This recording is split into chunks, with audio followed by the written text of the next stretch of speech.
Bienvenidos. Comenzamos un ciclo distinto, con algunos cambios que van a haber en estas conferencias, en estos conversatorios que vamos a empezar a hacer. Muchos de ustedes ya lo vieron desde la inscripción, en la cual tuvieron que poner sus datos, enviar sus preguntas. Van a haber algunos cambios que tienen que ver con la dinámica. Vamos a tratar de hacer algo diferente para darles principalmente mayores herramientas de la capacitación, sin dejar de lado, por supuesto, aquellas cuestiones que tienen que ver con lo teórico o algunas cuestiones positivas, pero vamos a tratar de que sean conversatorios con más herramientas, ¿no? Y actualmente estamos todos atravesando este fin de pandemia o no sabemos. Distintos los que estamos en Córdoba, los que están en otras provincias, quienes estén en Cava hoy desde allá. Entonces, realmente, o en el AMBA, como se le dice ahora. Entonces, realmente todo es diferente. Pero bueno, en medio de todo este contexto, surgió una ley, surgió un texto, bien, en este contexto. Algunos creemos que no era el indicado, otros creen que sí, otros creen que a medias. Pero la cuestión es qué es lo que tenemos, y hoy tenemos para trabajar eso. ¿Qué mejor para hablarnos de los aspectos prácticos de esta ley que la letrada del colegio, la doctora Silvia Bucay, que ya le ha respondido muchas de estas preguntas a ustedes, y estamos viendo un poco con ella estos aspectos prácticos, ¿no? Silvia, buenas tardes, bienvenida. Buenas tardes, Federico, buenas tardes a todos. Espero que podamos serles de utilidad y lo más claro posible en responder a las preguntas que ustedes tengan respecto a esta nueva ley, mal llamada Ley de Alquileres. Ya lo hemos dicho en otra oportunidad, es una reforma al Código Civil y Comercial de la Nación respecto a locaciones y bueno, en base a eso vamos a tratar de ser los más claros posibles. Sí, tal cual. Yo les voy a pedir a todos que suban el volumen de sus micrófonos. Silvia está hablando con el micrófono de su compu, por eso por ahí, si sienten que escuchen bajo, es por la distancia que tiene, así que si suben bien el volumen del celu o de la compu, lo van a poder escuchar mucho mejor. ¿Bien? Bueno, Silvia, lo que acabas de decir es clave, ¿no? No estamos hablando de una ley, digamos, es una ley que modifica el nuevo código. Creo que si sacamos cuentas tiene más modificaciones que años ya, desde que se sancionó el nuevo código, entre comillas. Con lo cual podemos hacer un montón de conjeturas de por qué tiene tantas modificaciones y era tan nuevito. Le habrá faltado un poco de tratamiento, le habrá faltado otra mirada, le habrá faltado más estudio, no lo sabemos. Pero, a ver, si tuvieras hoy que decirnos de la ley de este nuevo régimen locativo, vamos a llamarlo así, ¿no? ¿Cuál considerás vos que es el aspecto más complejo en el momento de la práctica hoy? En el momento de la práctica, al momento de hacer un contrato, al momento de ofrecer este contrato, desde lo legal, ¿no? Desde lo legal creo que no hay complejidad, porque la ley, digamos, es clara y en eso acota mucho. Creo que es en la práctica, la mayoría de los corredores enfocan sus preguntas en dos puntos. Uno, el plazo mínimo legal y la posibilidad de bajar ese plazo mínimo legal. Y el otro aspecto que, digamos, es el más importante para todos, el tema precio locativo, cómo se establecen las cláusulas del precio locativo en la locación de viviendas urbanas. Creo que son los dos aspectos que más les complica.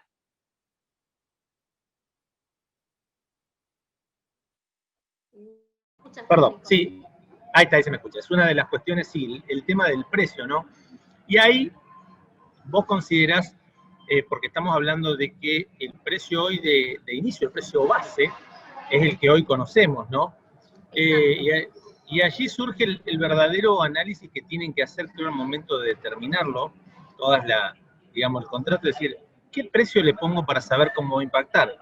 Es una cuestión a tener en cuenta, ¿no? ¿Qué precio le pongo? Y a ver, ¿qué limitaciones tenemos hoy respecto de ese precio? Yo le puedo poner el precio que quiera, siempre es una pregunta bastante común, ¿no? Que se hace, ¿yo le puedo poner hoy el precio que quiera a la locación de mi inmueble?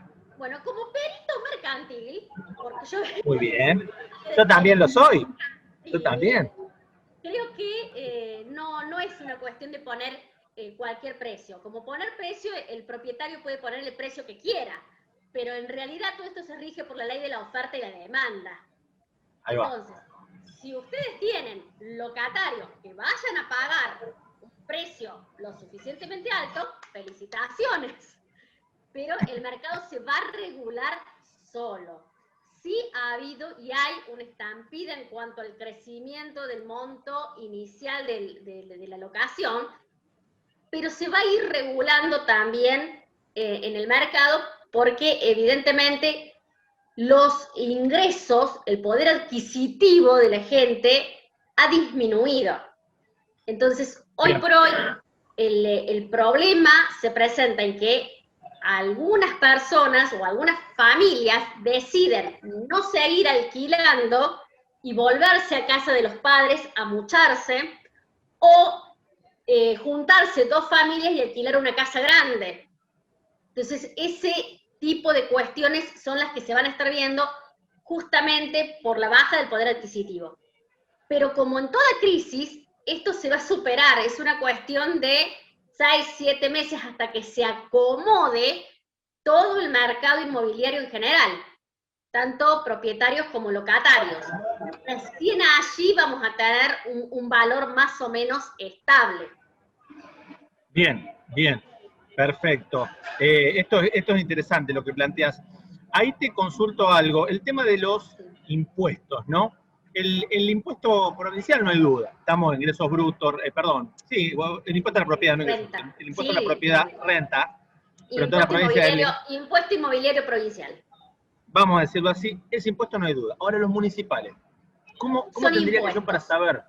Bien. Son impuestos, a excepción de algunas localidades que traigan el agua o la luz incorporadas al impuesto inmobiliario. Y es un impuesto, no es una tasa, no es un servicio, no es una contribución. Aunque así venga detallado e impreso en la boleta, es un impuesto. ¿Por qué? Porque alumbrado público, que es la mayoría de las cosas que preguntan, barrido público, desagües pluviales, ¿grava la propiedad? Claro que grava.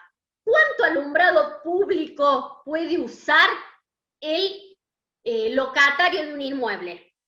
¿Cuánto alumbrado público? ¿Usa mucho? ¿Usa poco? Eso no se sabe. Grava a la propiedad. Lo mismo que el barrido público, lo mismo pasa con los desagües. Gravan a la propiedad. Entonces, todo este tipo de cuestiones, se use o no se use, hace determinar que no sea un servicio, que no sea una tasa, que no sea una contribución, sino que se entienda que es un impuesto. Diferente sería que la misma municipalidad en la misma boleta cobre la luz, que creo que no hay muchos casos porque tienen cooperativas apartes. Pero supongamos que alguna localidad lo traiga, entonces sí se podría discriminar porque el uso lo hace en beneficio propio el locatario de esa luz o de esa agua. El resto no. El resto no.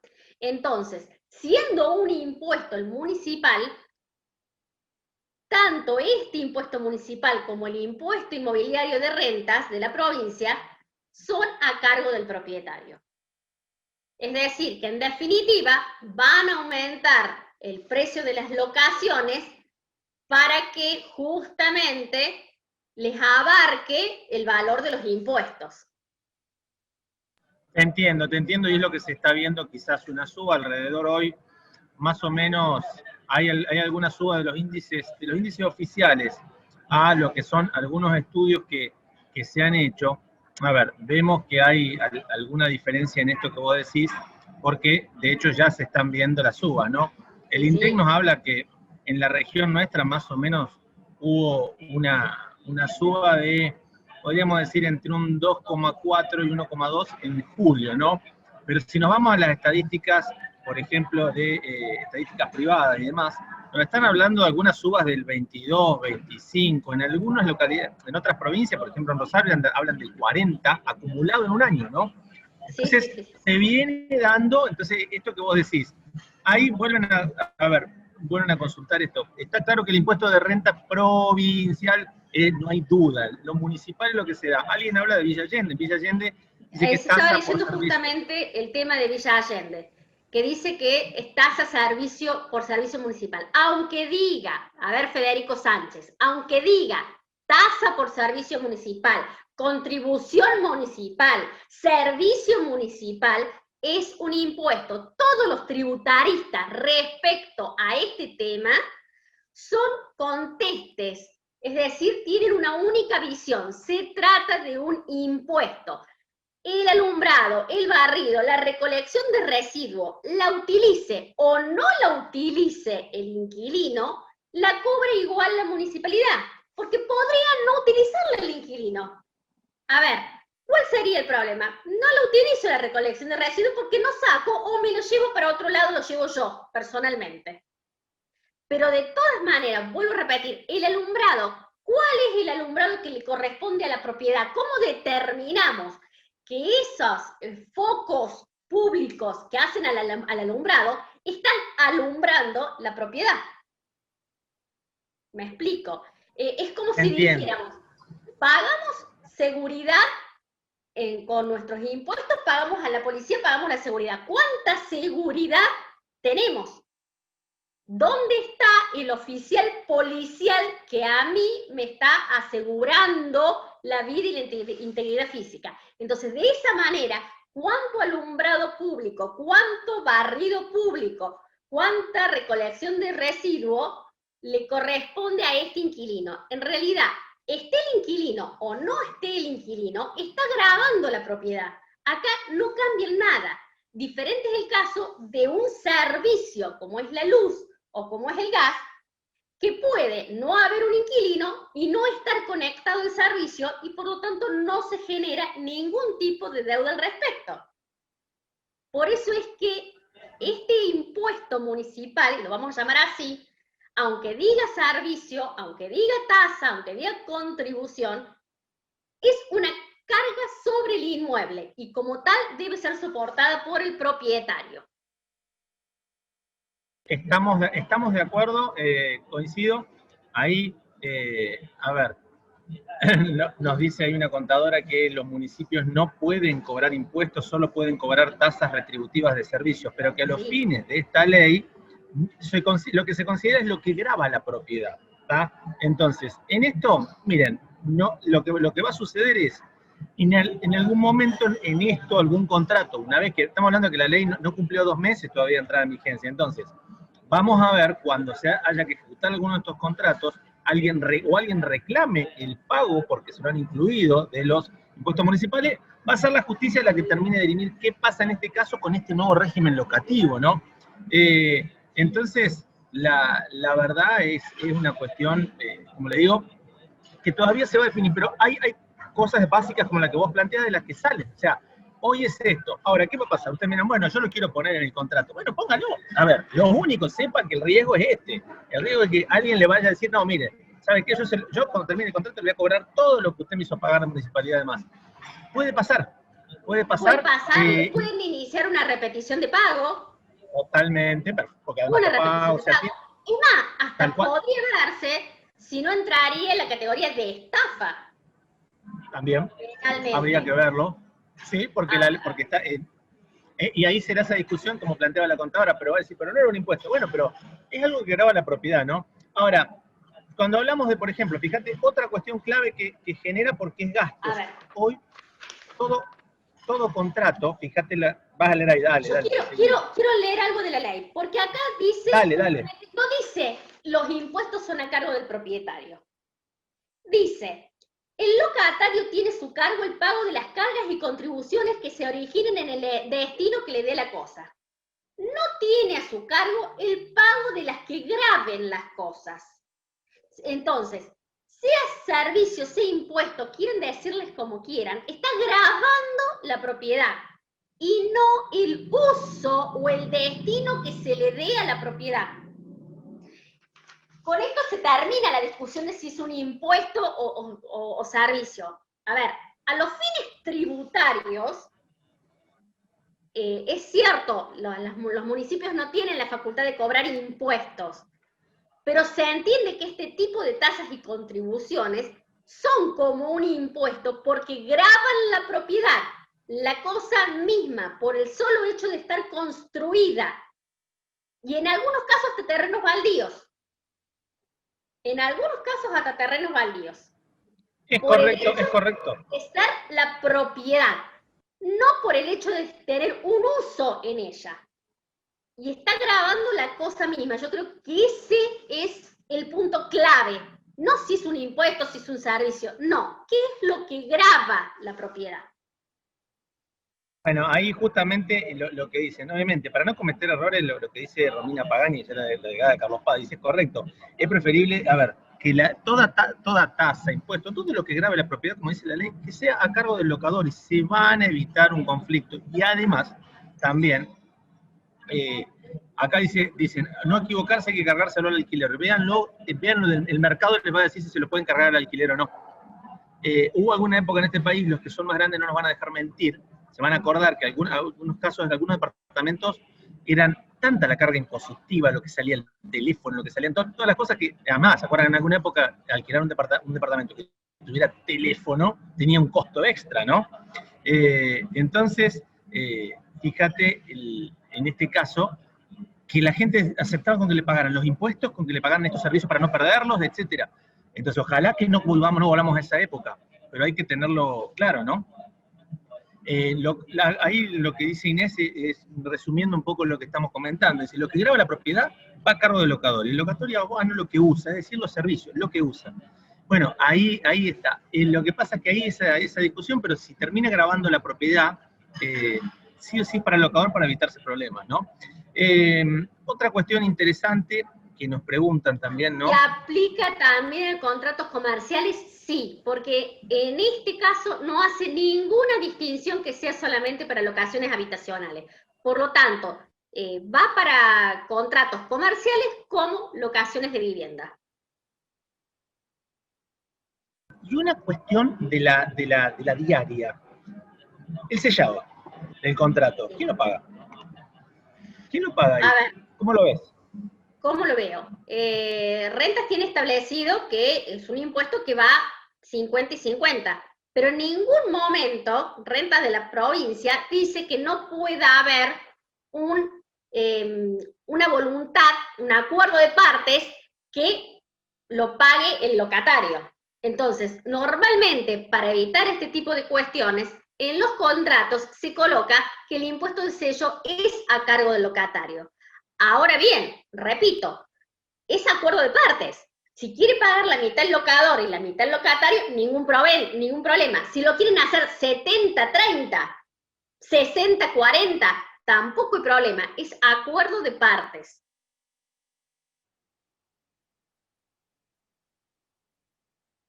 Está claro, es acuerdo de partes, es acuerdo de partes. Otra cuestión, algunas otras preguntas te voy pasando que nos fueron llegando, ¿bien? Dice, bueno, ya hablamos un poco de esto, también tenía que ver las contribuciones. A ver, dice, ¿hay algún procedimiento? Y esto fíjate porque la ley sabemos que habilita que una vez que el locatario está en tenencia de la cosa, ¿bien? Sí. Podría renunciar al plazo mínimo de 3 años. Sí. Entonces, nos dice, ¿cuál es el...? A ver, y en eso hay muchas interpretaciones, ¿no? Estamos hablando de renovaciones, de reconducciones de contrato, estamos hablando de que la ley no dice a partir de qué momento, porque la tenencia de la cosa implica del momento que uno le da el uso y goce. Entonces, a los 2 meses puedo solicitar el cambio de plazo. ¿Cuál es el procedimiento para que se pueda cortar el tiempo de locación si el locatario lo solicita? ¿Tenemos un procedimiento para esto? ¿Una notificación fehaciente? Más que una notificación fehaciente, yo diría una relación de hecho en el contrato o en la adenda, depende de lo que sea, ¿no es cierto?, donde debe hacerse un historial de que existe un contrato anterior o que existe este contrato entre las partes con fecha de vigencia, fecha de terminación si es un contrato anterior, sobre el mismo inmueble, con las mismas partes, y que el locatario hace uso del tercer párrafo del artículo 1198 del Código Civil, solicitando un plazo menor al mínimo legal. Ese sería el procedimiento, que no es un procedimiento, sino una relación de hecho. Debe quedar totalmente determinado cuál es la situación contractual por la cual está en tenencia de la cosa con anterioridad y que por esa excepción solicita un plazo mínimo legal. Esto no es nuevo, ya estaba en el Código Civil. O sea, no es que la reforma por la 27.551 me lo está trayendo como una novedad. No, ya en el Código del 2015 lo tenía establecido con un plazo de mínimo legal de 2 años, esta excepción de un mínimo menor al legal si estaba en tenencia de la cosa del inmueble. Que quede claro que no es nuevo. Bien, está bueno esto que decís. Y hay otra cuestión ahí que también está dando vuelta, que me han preguntado y lo vuelven a preguntar acá. Empiezan a darse las primeras, ¿cómo decirte? No son trampas, ¿no? Porque lo que no está prohibido está permitido, eso lo aprendemos creo el segundo día que fuimos a la Facu. Totalmente. Y ahí lo que nos dicen, si bien las garantías están limitadas, dice que deberá el locatario ofrecer como mínimo 2 garantías. Sabemos que en el mercado hay una sobreexigencia de garantías en general, pero acá nos comenta un caso Silvina Grión, dice, en un caso que ella vio y se acordaron colocar el monto de los impuestos en pagaré, por separado. Sí. Un pagaré es un título ejecutivo, o sea que si alguien quiere firmar ese pagaré que no causándolo, o sea, no direccionándolo con el contrato, no estaría prohibido. La ley, vos lo ves de la misma manera, como una sobregarantía. ¿Qué sería no estar vinculado con el contrato? Que no lo firmen los locatarios y que no lo firmen los garantes. Entonces, me tiene que traer un tercero fuera del contrato, que no sea garante, que no sea locatario y que me firme el pagaré. Ahora bien, yo le veo un inconveniente, porque echa la ley, echa la trampa. ¿Cuál es? Que me vayan a defensa del consumidor y que denuncien que le han hecho llevar otro garante extra para firmar un pagaré no vinculado al contrato. Coincido con vos. A ver, esa denuncia la podrían hacer. Lo que pasa es que al momento de ejecutarlo, si yo no lo veo ninguna de las partes, pero es el hermano, y bueno, ahí van a tener que hacer un juicio ordinario para probarlo, ¿no? Pero mientras tanto yo el pagaré lo presento y el pagaré, sí, el pagaré, a ver, no se puede discutir la causa de la obligación. Lo único que se puede discutir, uno sabe que este pago, la excepción de pago, y la falsedad de la firma. Tal cual, la formalidad es la formalidad de todo título de crédito, exactamente, eso es lo que se puede discutir. Nada más.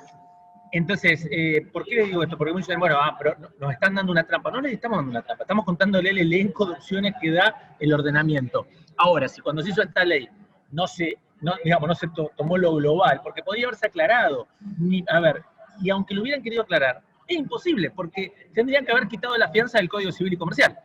Porque nada obsta que un tercero y lo pidas como fiador.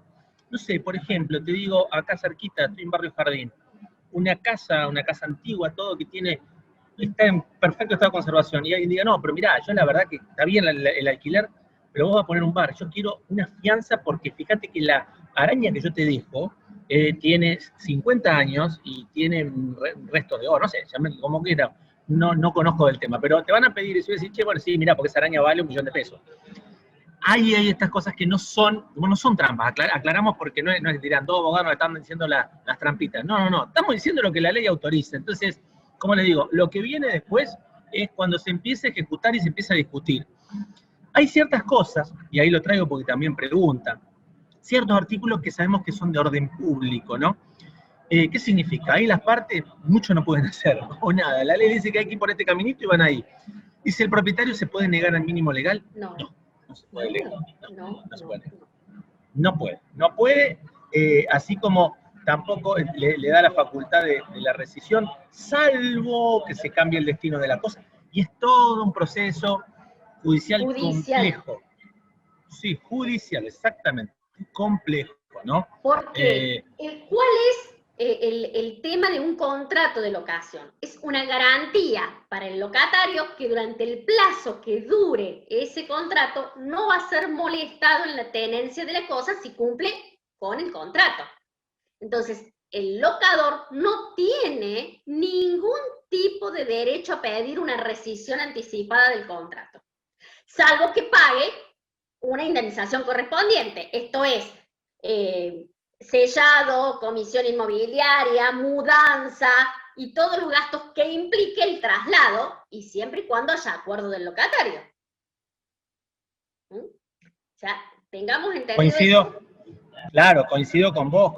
Y en eso, bueno, algunas de las preguntas que también nos fueron haciendo de esto, ¿no? Bueno, lo de los plazos, decimos que la ley estipula cuáles son aquellos plazos, no hay mucha opción, no hay algo que se pueda hacer, sí a favor del locatario, para mí ahí rompiendo el equilibrio de la relación, porque, a ver, como gran parte de nuestra legislación en general no tiene escalabilidad.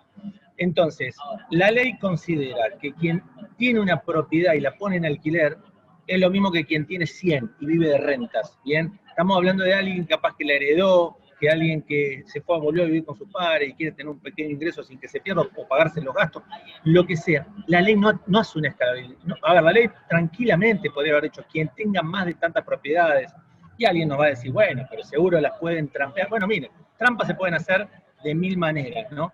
Pero lo importante es que la ley tiene que contemplar todas las situaciones, no considerar que podríamos decir el gran locador es lo mismo que el pequeño ahorrista o suertudo que heredó un departamento, ¿no? Y lo pone en locación y le aplican la misma regla que a quien tiene 50 propiedades, ¿no?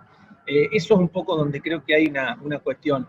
Lo que nos preguntan, mira, respecto del seguro, los seguros de caución y todo esto, ¿cuál es tu mirada sobre el seguro de caución? Bueno, por empezar, que no está todavía bien reglamentado el tema del aval bancario y el seguro de caución bancario. Y si lo estuviera, el tema está en el cobro en el caso del siniestro. Es como cualquier seguro. Tienen un siniestro, que en este caso sería el siniestro, la falta de pago, la rotura de la propiedad, la falta de pintura cuando se vaya, o sea, todo ese tipo de cuestiones hacen a un siniestro específico en el seguro de caución. Y este seguro de caución tiene un procedimiento para el cobro que no es lo más ágil que digamos. Entonces sí tiene alguna problemática. Además, el seguro de caución, si uno va a aceptar este tipo de garantía, tiene que estar la prima paga por todo el tiempo que dure el contrato de locación, siendo el beneficiario el propietario. ¿Por qué? Porque yo no me voy a confiar que paguen la prima por cuotas y a la segunda cuota no me la paguen y me cae el seguro de caución. Entonces, es mucho más caro este tipo de garantía para el locatario que una fianza normal con sueldos. No sé si me alcanzan a entender. Sí, claramente, claramente. Y yo te agrego una cuestión que es interesante. Ojo con los seguros de caución para alquileres. Ustedes hoy googlean y le van a salir 14.000 ventanitas. Seguro de caución para alquiler. Nosotros le damos el seguro. Ojo, fíjense qué compañía, porque hasta hace unos años en Argentina para hacer una compañía de seguro estaba 10.000 pesos. ¿Tá? Entonces, fíjense que sean de las de primera línea, fíjense de las que tengan respaldo, porque en esto va a parecer como esas casas de efectivo rápido. Y ojo, porque es lo que decía además, el control que tienen que tener aquellos que lleven la administración, ¿no?, de estos bienes, es decir, así como te trae los servicios y todo, que te traiga que pagó la prima del seguro, si es que tomaste esa garantía, ¿no? Como en la ejecutabilidad estamos hablando de que una garantía que se toma y se paga, digamos, si no paga el seguro se complica. Puede haber alguna cuestión en la cual los seguros, tampoco es que son los mejores o que les encante pagar a los seguros, ¿no? Pero el de seguro de caución en general no tiene mucha discusión, porque tiene que ver eso, cuando no cumple, pone, ¿bien? Van a ver las circunstancias, tiene sus plazos, tiene sus cosas, pero yo creo que hay que analizar muy bien la compañía de seguro para no tener sorpresas, ¿no? No es una cuestión que la elige el locatario porque sí, dice, yo traje esta compañía porque me parece la mejor. La cuestión de la registración ante la AFIP, ¿hay alguna novedad de esto, Silvia, que es un tema recurrente? Preguntan, che. Hasta donde yo sé, y si algún contador me lo puede corroborar o no, no está reglamentado. O sea que aún no está la inscripción ante la AFIP de estos contratos, no solamente de los nuevos, porque la ley dice los nuevos y los que ya están vigentes, o sea, los que vienen con anterioridad. O sea, todavía hasta donde yo sé, no hay ninguna reglamentación. Por lo tanto, no hay inscripción. De todas maneras, la modalidad de inscripción es toda una obligación impositiva del locador, no del corredor. Y eso ya lo van a tener que consultar con un contador en cuanto a la inscripción, qué tipo de inscripción, si son monotributistas, si no son monotributistas, porque evidentemente este tipo de informe a la AFIP del contrato de locación va a generar la imposición de inscribirse en un monotributo o en un régimen de responsable inscripto de acuerdo a la cantidad de locaciones que se tengan. Esto que me lo corrobore un contador. Pero además hay una cuestión, ojo, en esto, una de las soluciones que he escuchado en alguna de las charlas que hemos estado, en alguna que he dado también es, bueno, a lo sumo te deberá pagar una multa. Ojo, por lo que vos decís, está todo vinculado, ¿no? A ver, los contadores no van a dejar mentir, por ahí la AFIP empieza a tirar de un hilo y dice, a ver, espere, porque yo acá en renta veo que usted tiene 10 propiedades, ¿vive en las 10 o las tiene alquiladas? A ver, tiqui, tiqui, tiqui, tiqui, tiqui, y dice, de golpe tenés 10 contratos, a ver, ¿y cuánto no tributó de esto? Ajá, a ver, ojo, si le abre una inspección, puede tener consecuencias mayores. Importante en esto, creo que los corredores tienen que informar. A ver, hay que informar bien, tiene que haber un consentimiento informado, tienen que informar bien de esta ley, saber cuáles son los, digamos, en los contratos, incorporar esto, que una vez reglamentado deberá registrarse de acuerdo a lo que indique la AFIP. Y esta es una responsabilidad del locador, pero no quita que el locatario lo pueda hacer. El locatario puede informarlo. Eso también es así, ¿no? Así es, el locatario puede pedir la registración del contrato de locación. Eso, sin tener en cuenta que en caso de judicializar el contrato, va a haber que correrle vista a la AFIP para determinar si está inscrito o no ese contrato de locación. O sea, corremos el riesgo de que si no lo informamos y tenemos que ejecutar ese contrato, vamos a tener que pagarle a la AFIP las multas por la no registración. Ya lo dijimos en la vez anterior también, serán pasibles de sanciones de la ley 11683.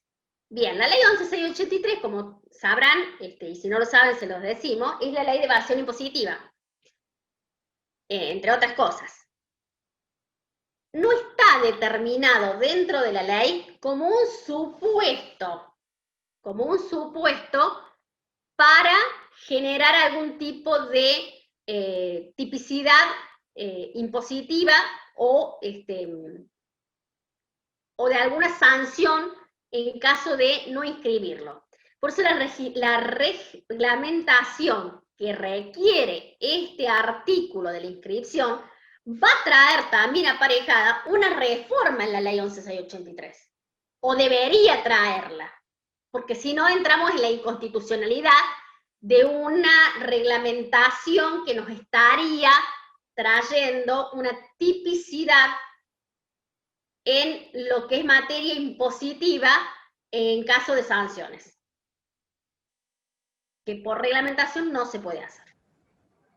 Tal cual. Ahí ya nos hablan, dice que por los puestos le compete un contador. Bueno, a ver, las cuestiones de registración no lo sabemos, la verdad que estamos haciendo futurología en base a cosas que ya se han intentado hacer en su momento, también se intentó grabar otras veces los contratos de locación, pero hasta que no tengamos la reglamentación, no sabemos. Allí dice, ¿será obligación de los corredores tener que informar? Y va a depender, no se sabe todavía. En principio la ley habla de que es una obligación del locador, pero la AFIP también tranquilamente podría decir o darle esta facultad, ¿no? Entonces, es una cuestión a tener presente por los conflictos que puede acarrear, ¿no? No es un tema para tomar a la ligera, ¿no? Por otro lado, algunas otras de las preguntas que tenemos, Silvia, de esto. A ver, en esto, digamos, ¿qué pasa con las cláusulas de indexación?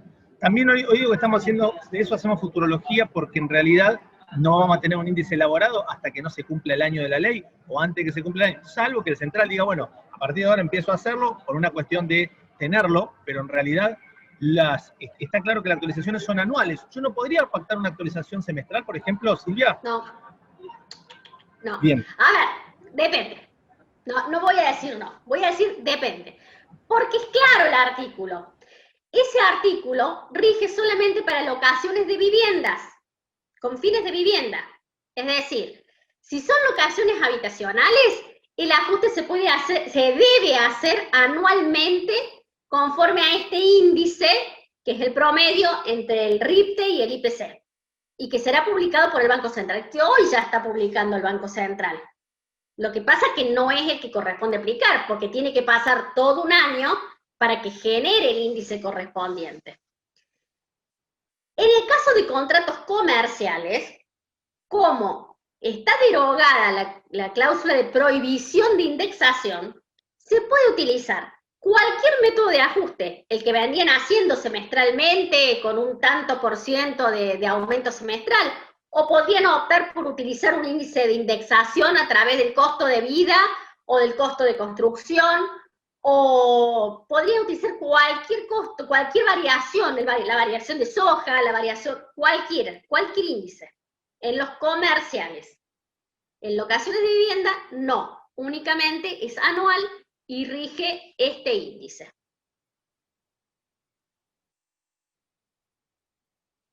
Bien, bien. Estamos con este índice y vamos a ver. A ver, no, el índice ya está dicho cómo se va a componer, ahora hay que ver los vaivenes que tenga la inflación, ¿no? Porque de ahí va a surgir cómo acompaña el salario de los trabajadores a la inflación. Y bueno, vamos a ver ahí qué es lo que pasa, ¿no? Otra cuestión, bueno, muchas preguntas que tienen que ver con esto ¿El de las índice PIB. para las viviendas será acumulativo? Sí, justamente. Sí, Porque se hace anualmente. Es acumulativo. Exactamente. Lo que uno va a ir viendo durante el año es cómo va a impactar o no directamente en esto, ¿no? Realmente, digamos, uno va a tener que ir midiendo la inflación, y acá ustedes, el trabajo del inmobiliario tiene que ser muy importante en nuestros corredores, de poder justamente analizar bien constantemente, ¿no? La variable y todo. Acá van a tener un gran trabajo como consultores, casi le diría, porque no es una cuestión de que ya se relajaban, que el precio quedaba así todo. Es clave el precio inicial que le pongan al contrato para no pasarse, para no quedarse corto, etcétera, ¿no? Es importante. Bueno, muchas de las cuestiones nos hablan de modelos de contrato. ¿Qué opinas vos de esto de tomar un modelo de contrato, como decir, necesito un modelo porque quiero saber? ¿Para vos no es bueno tener un modelo? Habría que ver cada relación. ¿Cómo lo ves? Ya se subió a la página del colegio un modelo de contrato de locación para vivienda, o sea que ya lo tienen a disposición.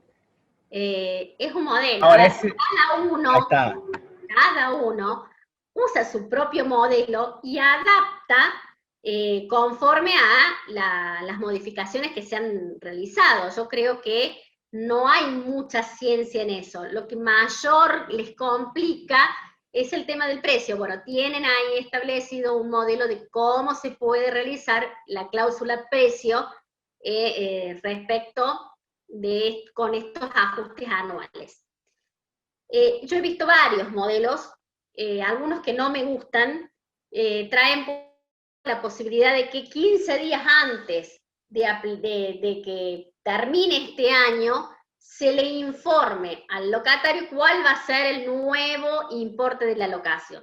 A ver, ¿por qué les digo que a mí mucho no me gusta eso? Porque les acompleja mucho el sistema. Ya se sabe que va a haber un ajuste anual, porque la ley lo impone y porque así lo vamos a dejar establecido, tal cual dice el artículo 14.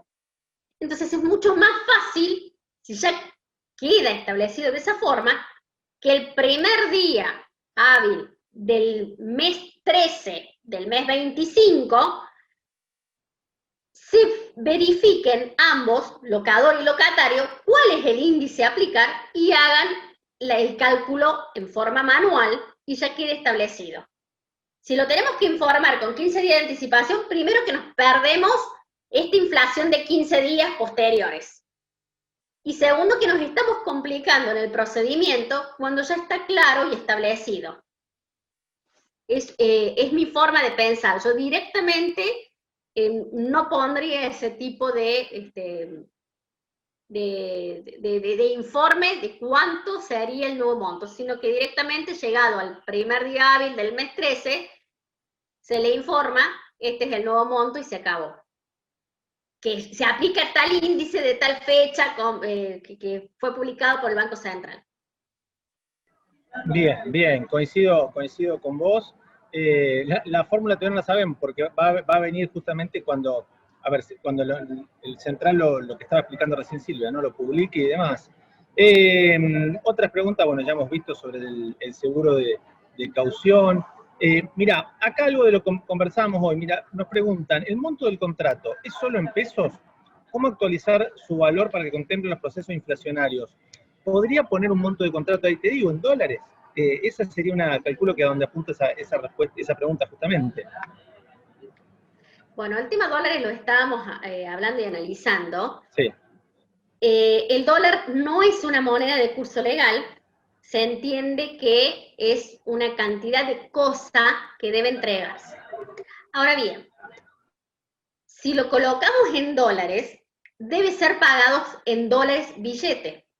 Porque si dejamos establecido en el contrato que puede ser pagado al valor del cambio tipo vendedor, del dólar blue, del dólar oficial, del dólar con impuesto país, del dólar líquido contable, los dólares que se les ocurren, estamos de manera tácita haciendo un ajuste que no está permitido.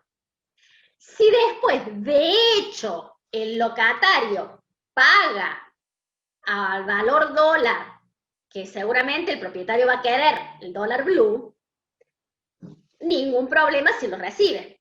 El tema va a ser cuando haya que ejecutarlo. Se va a ejecutar a valor dólar billete estadounidense. Porque es una cantidad de cosa. No es una moneda de curso legal. Está claro lo que vos decís y además una cantidad de cosas a la cual hay restricción para acceder. Bien, hay restricción para acceder. Aún en los contratos comerciales es difícil, porque no se pueden conseguir digamos, uno no puede ir y pedir comprar tanto porque tiene una obligación. Hay todo un trámite, entonces es complejo. Hay alguien que dice, es complicarse mucho. Sí, es complicarse, pero no dejen de pensar que esta consulta les va a llegar. Va a venir algún propietario que les diga, bueno, pongámoslo en dólares. Ojo, porque después es lo que vos. Sí, yo esa cantidad de cosas, ¿qué pasa cuando se transforme? Pero ¿qué pasa también cuando...? Yo pienso que más se puede llegar a dar en alguna cuestión agropecuaria. Cuando hablamos de contratos agropecuarios, yo creo que ahí se puede llegar a pensar que hasta es más conveniente hacerlo en dólares. Porque normalmente los contratos agropecuarios muchas veces se hacen en valor del quintal, en valor de la tonelada, en valor de tal cosa. Ya se usa el valor cosa, no una moneda de curso legal. Entonces es como hasta conveniente hacerlo en dólares si se quiere, para terminar con estas cuestiones de estar viendo la pizarra de Rosario en cuanto al valor del quintal, de la tonelada, del ganado, del no ganado, facilitaría un poco. Pero... Sí, además aclarar, porque en esto también ha surgido alguna pregunta, alguna duda, los contratos agrarios se rigen por la ley de arrendamientos rurales. Sí. Bien, esto es importante porque también preguntan, che, ¿y esto afectado? Porque bueno, en esto de la locación surgió, bueno, y las locaciones rurales no, están por fuera. Todavía no han tocado la ley de arrendamientos rurales, por ahora nadie les ha tocado. Déjenla así, por ahora nadie la ha tocado y tiene es una ley muy específica para el sector, ¿no? Y un poco lo que vos decís, se hacen en quintales, se hacen en dólares, a resultado. Hay un montón de opciones porque no es solamente el contrato base, el de la ley de arrendamiento, ¿no? Pero de ahí tenemos de capitalización, de ganado, de lo que quieran. Pero está por fuera de esto, ¿no? Si bien es comercial, pero es por fuera.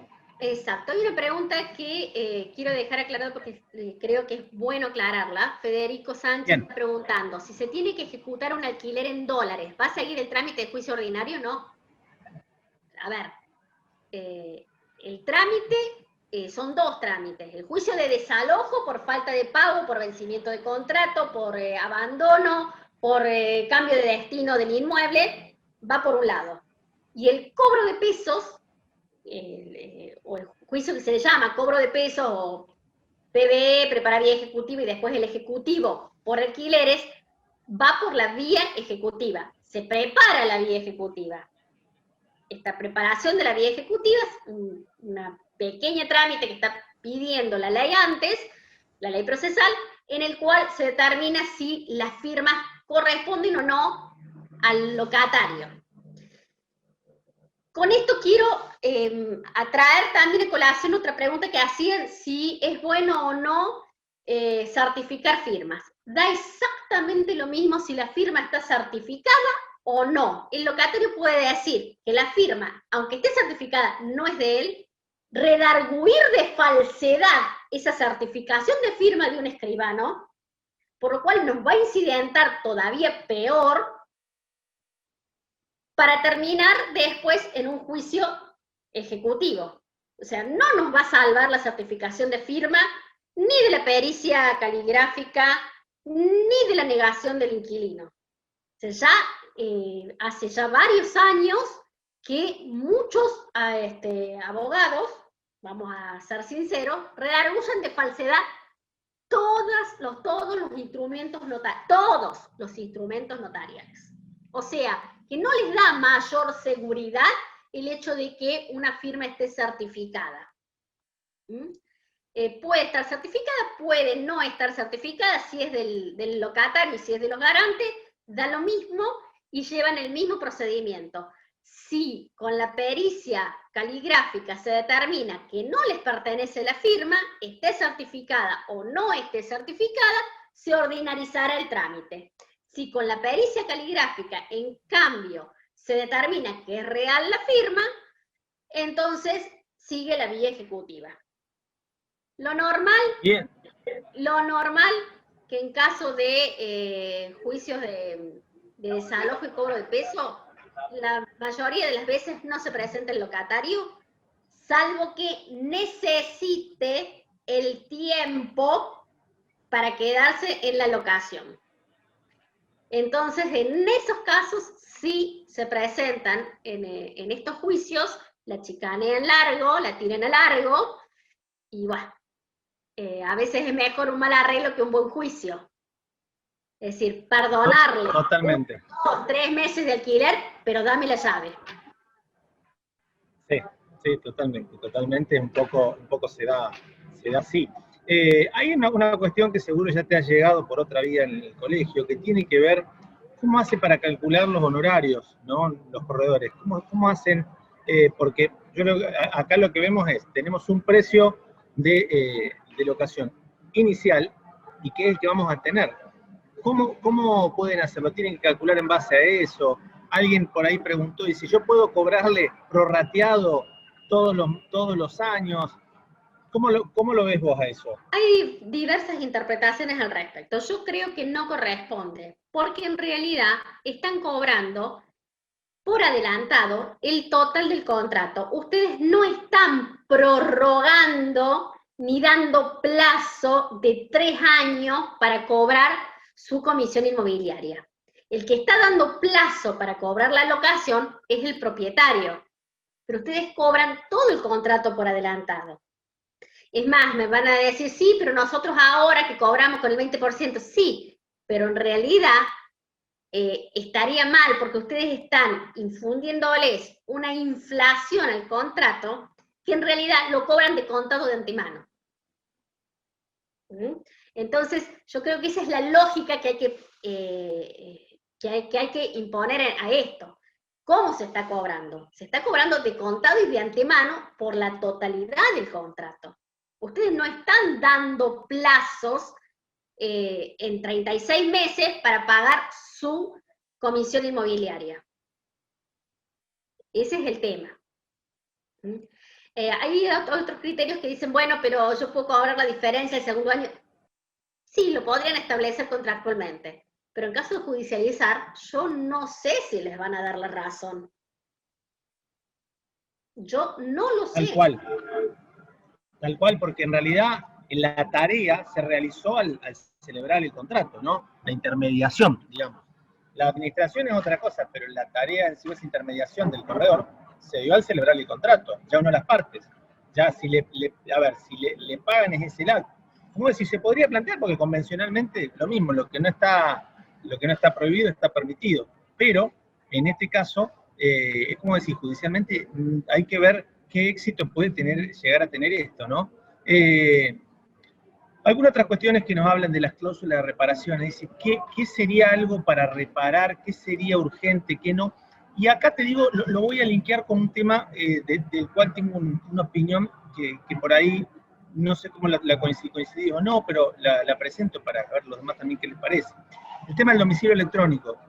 El domicilio electrónico considero que no está bien definido, ¿bien? Porque dice domicilio electrónico, no dice si es un email. Entonces decimos, un correo electrónico. No. Dice domicilio electrónico.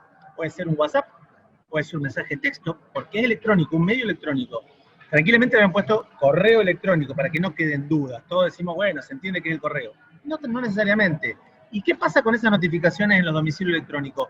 Para vos aconsejás utilizar el domicilio electrónico? Para algunas cosas sí, yo creo que es práctico. Para las cuestiones diarias que hacen al contrato. Ahora, para una notificación formal de un cobro por falta de pago, si no se procede el desalojo, yo ahí opto por la forma fehaciente que debe ser realizada mediante carta, documento o acta notarial. Por eso... Bien, está bueno aclararlo porque... Mi recomendación es, si quieren usar un domicilio electrónico, perfecto, y me parece bárbaro, porque para algunas cuestiones, como por ejemplo el tema de arreglos, reparaciones, mira, voy a pasar a verificar cómo está el estado de la cosa, porque el propietario tiene la posibilidad de pasar a ver el estado de la propiedad, puede inspeccionarla, para un montón de temas que hacen a la diaria, creo que es importante, práctico y rápido. Ahora, para cuando ya estamos por formalizar una demanda judicial o estamos cerca de algo judicial y que necesitamos una notificación fehaciente, el domicilio físico catastral debe estar en el contrato y debe realizarse mediante este tipo de notificaciones, sea carta documento, sea acta notarial. Bien, es importante porque, a ver, la ley en esto, ahí nos decía Romina que la ley exige un domicilio electrónico. No, la ley incorpora dentro del elenco de los domicilios que establece el Código Civil y Comercial el domicilio electrónico, mal definido, pero lo incorpora. Tenemos el domicilio general, el especial, todo, y el domicilio electrónico como un tipo nuevo. No es obligación incluirlo en los contratos. Y en esto, lo que tiene justamente de complejo, si solo lo dejamos y decir, bueno, ponemos directamente solo domicilio electrónico, ojo, porque todas las notificaciones que reciban ahí se van a tener por fehacientes, entonces se puede poner para ciertos fines, ¿no? Para ciertos fines. No se va a poner justamente para esta cuestión como la que vos estás planteando, decir, bueno, yo tengo que notificar, aclaren que el domicilio electrónico se podrá utilizar para esto, esto y esto y esto. Y el domicilio físico o el domicilio general es para, en realidad es un contrato, un domicilio especial, es este y este. Entonces, para no mezclar, pero de vuelta, y confirmarnos, o sea, no es obligatorio el domicilio electrónico. No, es totalmente opcional para las partes. Vuelvo a repetir, más allá de que pueda ser utilizado como forma fehaciente, yo creo que la justicia no está preparada todavía para este tipo de situaciones en las cuales, por cuestión de materia de prueba, hay que llevar a demostrar de que se han realizado fehacientemente las notificaciones previas a un desalojo o previas al cobro de pesos. En esos casos, es antipráctico y antieconómico, porque va a llevar a pedir una pericia informática oficial y el perito informático de control, porque ningún abogado les va a decir dejemos al perito oficial, van a poner su perito de control y son caras, son pericias caras. Entonces, ya los juicios de desalojo son caros, va a encarecer aún más el procedimiento. Entonces, yo creo que es práctico tener el domicilio físico, y cuando ya estamos hablando de que estamos en vía de judicializar el contrato y tenemos que hacer estas notificaciones fehacientes previas a la judicialización, deben realizarse por carta documento o acta notarial. El acta notarial es más cara, pero en algunos casos es más práctica, porque muchas veces los inquilinos no reciben las cartas documento, simplemente dicen, no vive acá, se mudó, y el correo coloca, se mudó, no vive acá o no la recibió, dejan el aviso de visita, nunca la van a retirar, y terminan gastando en actas notariales igual. Entonces, por eso digo, cuidado, depende también qué tipo de inquilino se tenga, se va a saber si se hace directamente por acta notarial o por carta documento. Y a veces se gasta en los dos sistemas, porque uno piensa que el inquilino va a tener buena fe, no la termina teniendo, y realiza las dos intimaciones.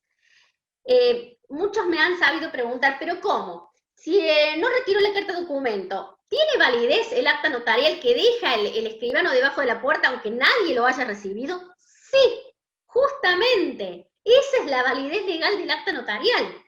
Y la amo, que vaya cuando no haya nadie, que no me contradigan el acta notarial. A ver, vaya a un horario que están todos trabajando. Muchas veces, como abogados, nosotros mismos les pedimos al escribano, fíjese, hágame esta intimación. Cualquier tipo de intimación, no es solamente para un tema de contrato de locación, sino para cualquier intimación que uno haga, le dice al escribano, por favor, vaya en un horario en el que no haya nadie, déjela debajo de la puerta. Porque si tiene a alguien que está avivado o que está asesorado por un abogado, le va a decir, venga, escribano, pase, le voy a impugnar el acta y le voy a decir tal y cual cosa. Entonces me ensucian un acta notarial determinada. Esto es la práctica. Es la práctica. Esa es la práctica, exactamente. La ley, es la práctica. Es la práctica, y por eso es importantísimo el tema esto de la notificación, de ponerlo o no, como vos decís, no es un tema menor y se debe tener muy en cuenta. Y ahí hay otra cuestión que genera dudas por cómo lo legisló la ley, ¿no? Ahí repasaba Romina Pagani, la delegada de Carlos Paz, decía que los honorarios los paga el inquilino por el artículo 84 de nuestra ley, la 7191. Pero, a ver, el artículo 1351 nos lo copia Consuelo Bassi y dice: intervención de uno o varios corredores. Si solo interviene un corredor, todas las partes le deben comisión, excepto pacto en contrario o protesta de una de las partes según el 1346. No hay solidaridad entre las partes respecto del corredor. ¿Quién los paga? Bueno, a ver, he escuchado también que el otro colegio, el CPI, informa y mal informa que de acuerdo a las leyes provinciales las debe pagar el locatario. Aquí tenemos una ley nacional. Como ley nacional es superior, deroga, implícitamente deroga, por ser una ley superior, las leyes provinciales en este sentido. Por lo tanto, dice el artículo que ambas partes le deben, salvo pacto en contrario. ¿Qué es lo aconsejable? En el contrato de locación, así como dejan establecido que el sellado será a cargo del locatario, deberán colocar una cláusula que la comisión inmobiliaria será a cargo del locatario.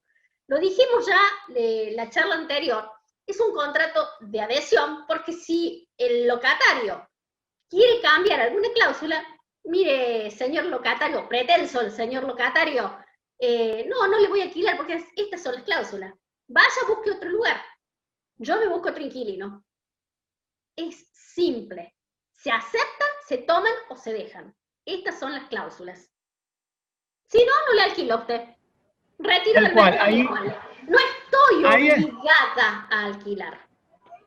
Tal cual, no está obligado a alquilar. Ahí lo que juega es la emocionalidad del locatario, el que quiere alquilar, que le guste la casa y firme cualquier cosa. Bien, entonces, usted también tiene la obligación profesional del corredor de informar bien. Casi que debería haber un consentimiento informado como cuando uno va a operarse para saber.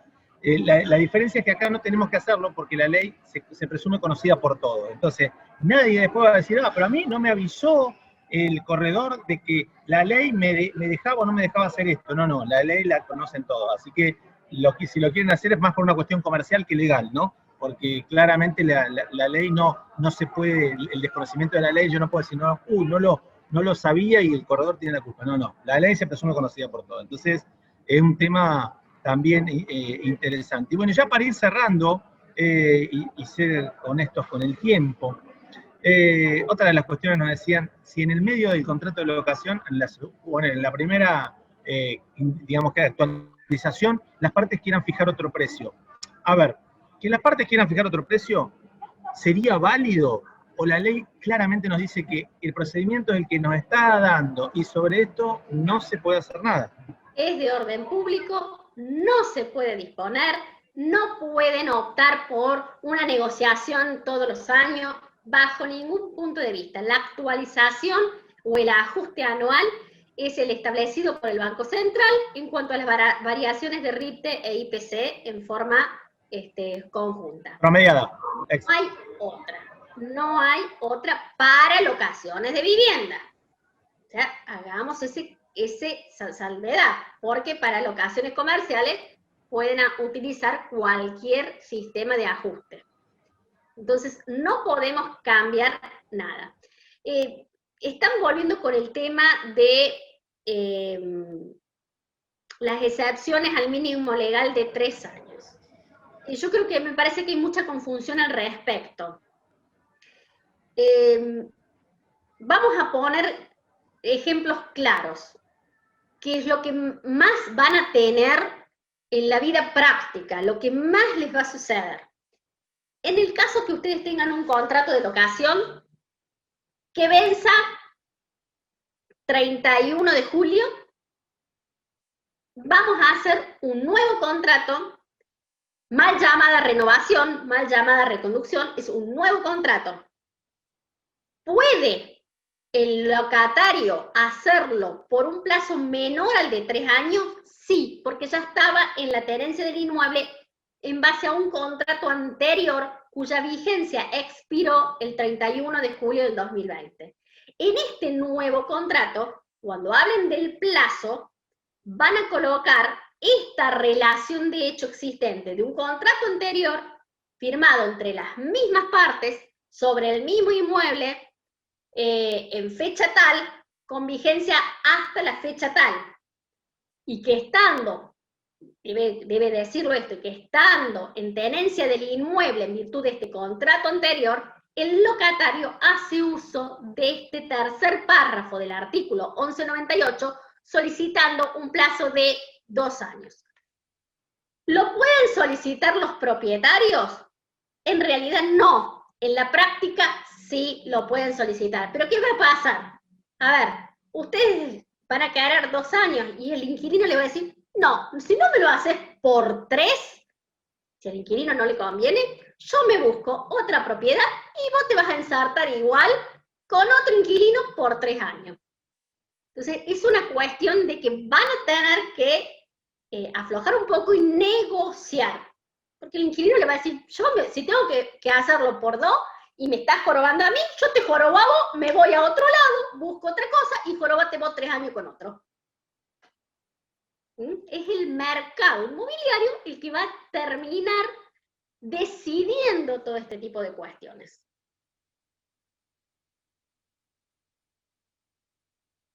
Están hablando de prórrogas. Bien. A ver, las prórrogas de los contratos. No se puede realizar una prórroga lo suficientemente extensa como para interpretar que es un nuevo contrato. ¿Cuál es una prórroga, a ver, que se puede tener como válida o como se puede entender como una prórroga normal? Y no más de 3 meses. No más de 3 meses, porque si estamos haciendo una prórroga de 6 meses, de 1 año, y ya se puede llegar a entender de que estamos hablando de un nuevo contrato por el mínimo legal de 3 años.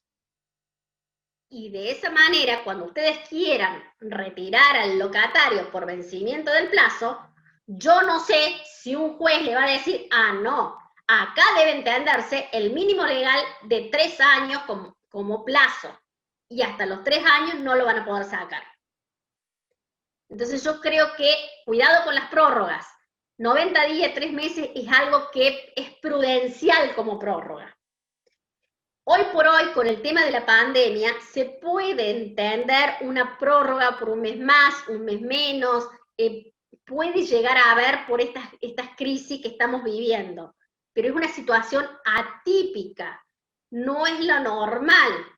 En una situación de acá a 1 año o de acá a 6 meses, donde no tengamos este aislamiento social preventivo y obligatorio, un juez no sé qué va a decir si tenemos una prórroga de 6 meses, 8 meses o algo por el estilo.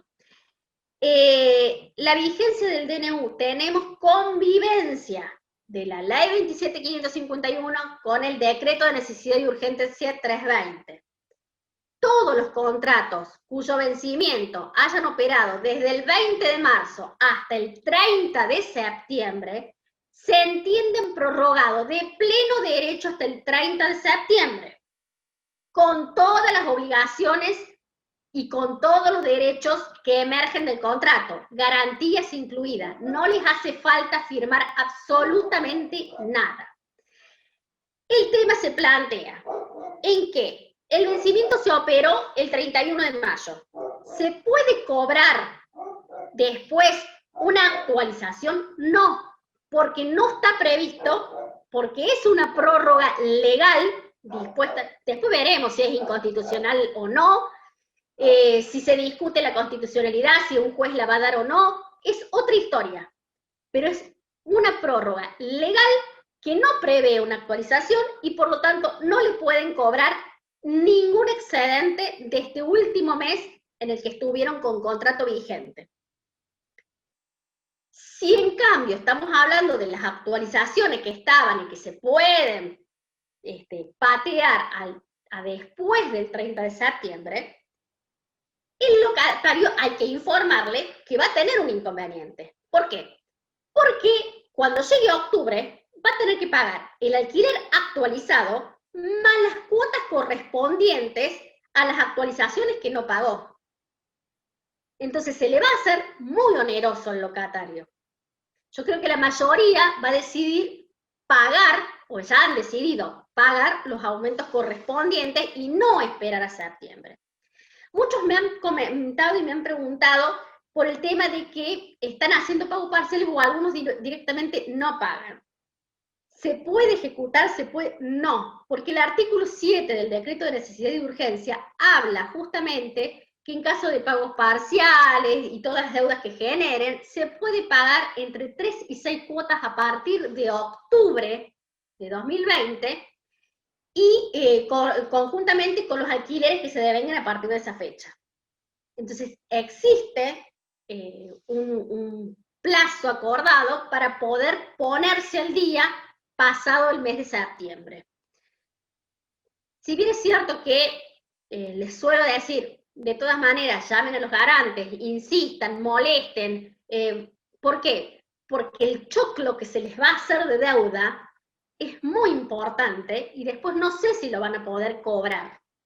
Entonces sí, intentemos buscar la forma de que, aunque sea de a puchito, vayan poniendo algo de esa locación parcial. Y los intereses que se cobran no son los contractuales. Por el decreto de necesidad y urgencia, tienen otro interés, que es el que cobra, el que paga el Banco Nación para las operaciones a plazo fijo en 30 días en pesos.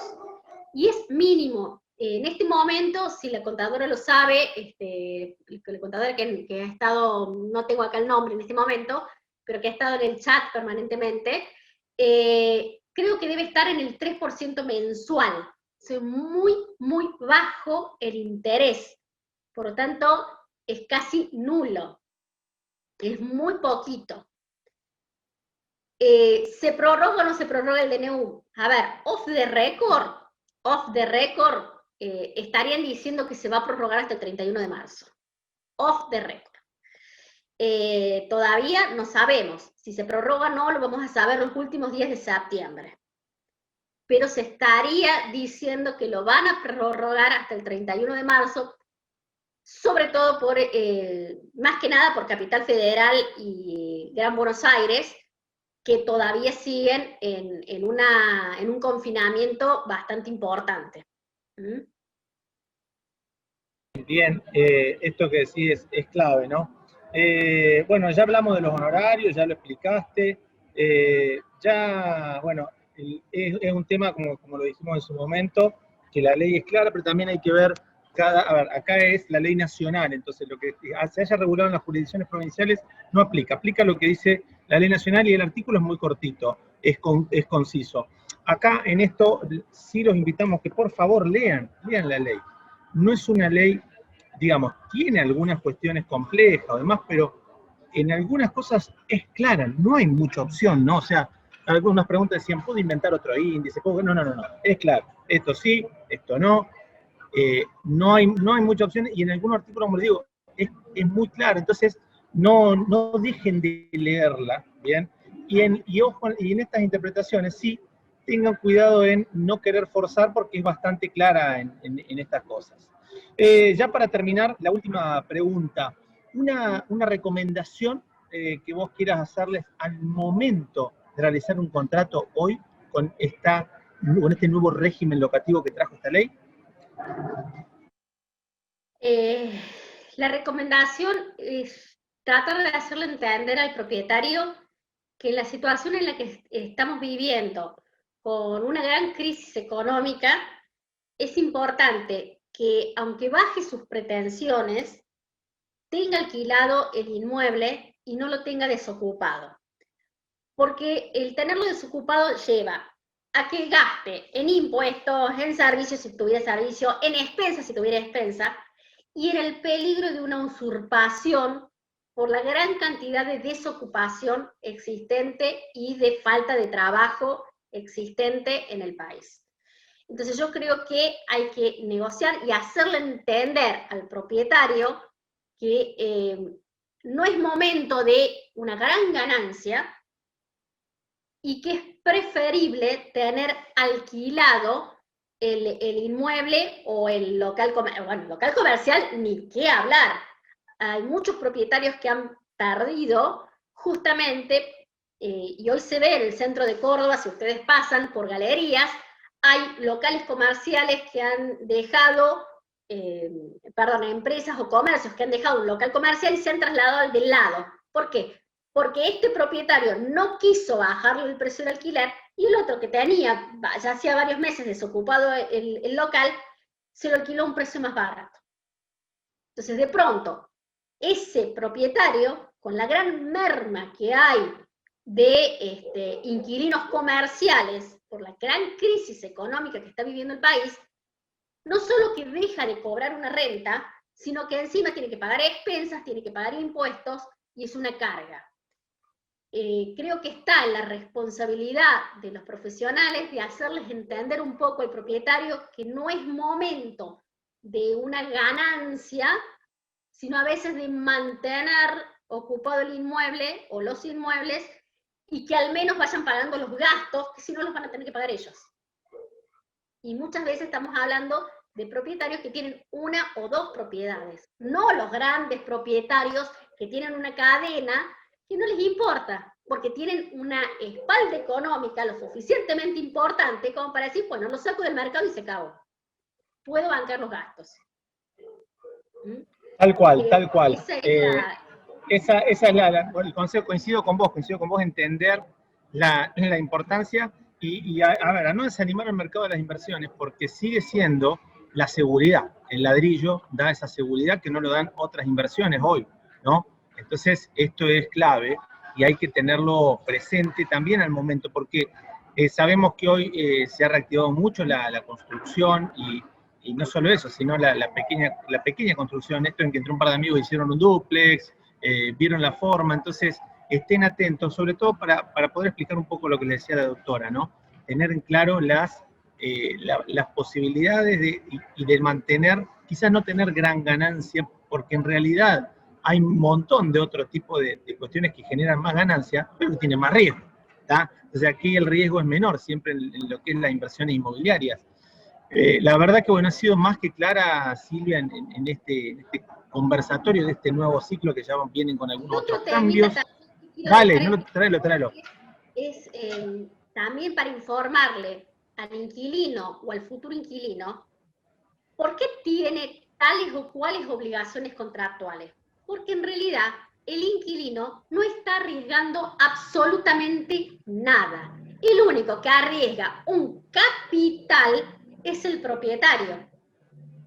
El inquilino habita una vivienda y no le importa si las paredes están bien, si están mal, si total no es mío. Y con ese total no es mío, el que termina pagando las consecuencias de este desprecio por la propiedad y por el capital, que a lo mejor le ha llevado toda la vida para tener un solo inmueble que tiene de renta ese propietario. Y el que está arriesgando todo es el propietario. Entonces yo creo que acá, vuelvo a repetir, hace falta hacerles entender a ambos que esto no se trata de el inquilino por un lado y el propietario por el otro. Ambos terminan ganando, terminan perdiendo. Porque uno necesita de una vivienda porque no tiene un techo propio. Se la está facilitando a alguien que pone en riesgo todo su capital que ha tenido, porque estamos hablando de pequeños propietarios, que ha tenido toda una vida de esfuerzo por detrás. Entonces, no hay que despreciar esta posibilidad que le da el propietario. Hay que cuidarla como si fuera de uno, porque en definitiva, por el tiempo que ocupe ese inmueble, es de uno. Porque uno habita y no hay nada más lindo que tener bien arreglada su casa. Tal cual, y es así. Y en esto, a ver, lamentablemente la situación ha hecho que hoy se esté apuntando o se hable del derecho a la habitación con el derecho a la locación, ¿no? Y no, digamos, lo ideal sería que todos pudieran acceder a la vivienda propia, no a la vivienda alquilada, ¿no? Pero bueno, la situación económica lamentablemente ha bajado la vara, es la realidad. Entonces, y retomo lo que decías al principio, hay que entender que el mercado es el que va regulando esto, y el mercado va a ser el inquilino que diga, ¿sabes qué? Ponele llave, no quiero alquilar ese local, no quiero alquilar esa casa, los locales en general van a seguir más la cuestión económica, pero las propiedades para vivienda son las que van a decir, vamos a aceptar estas condiciones, no. Todas las cuestiones que ustedes consideren que digan, bueno, acá podemos ir por este lado, por otro, tengan mucho cuidado, asesórense bien,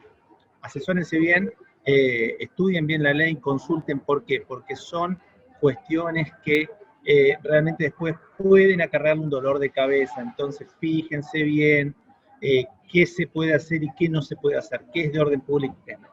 Silvia, más clara, la verdad que imposible, todos los agradecimientos hemos tenido ahí, y un rating espectacular, arriba de los 115 en todo momento, así que bueno, le decimos ingresen a la página del colegio y allí van a ir al campus virtual y podrán inscribirse para ver las distintas conferencias, charlas que hemos dado. Y este tema, dátela para cortar, tenemos un régimen que está empezando a gatear con 2 meses, no llega a los 2 meses, todavía no gatea, podríamos decir que hace, pero no lo vamos a decir. Vamos a ver cómo sigue creciendo y qué dolores de cabeza nos trae o qué alegrías. Vamos a ver cómo las famosas luces y sombras de toda norma. Silvia, muchísimas gracias como siempre y bueno, seguimos en contacto y bueno, ya le estaremos avisando de nuevas capacitaciones en estos nuevos ciclos que estamos comenzando de conversatorios. Muchas gracias y un gran abrazo a todos. Gracias, Federico, gracias a todos por estar y espero que les haya sido de utilidad. Nos vemos, que anden bien.